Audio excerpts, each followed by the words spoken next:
ओम नमः संभवाच मयभवाच नमः शंकराच मयस्कराय च नमः भवाधवलेश्वराय वालालिंगाय नमो नमः दीपं यदि परं ब्रह्म दीपं यदि जनार्दनः दीपहरतु मे पाप पूजा दीप नमस्तुते अहे धवलेश्वराय वालालिंगाय नमो नमः संसार सुखी रखंतु।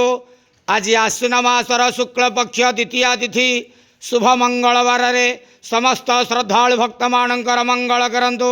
समस्त श्रद्धालु भक्त मान को आश्रीपद करंतु। मनस्कामना पूर्ण करंतु। कर्म क्षेत्र उन्नति करंतु। ग्रहरिष्ठ खंडन करंतु। जगतर मंगल करंतु। विश्वर कल्याण करंतु। आपणकर नाम विख्यात करंतु। सेवकर डाक श्रवण करंतु। समस्त गुआवसा भक्त मानकर मनस्कामना पूर्ण करंतु। जो जो भक्त माने आपण पाखरे मानसिक रखिंट तांक मानसिक पूर्ण करंतु। बाबा धवलेश्वराय वालालिंगाय नमो नमः। संसार सुखी रखंतु आनंद गवार हरि बोलो।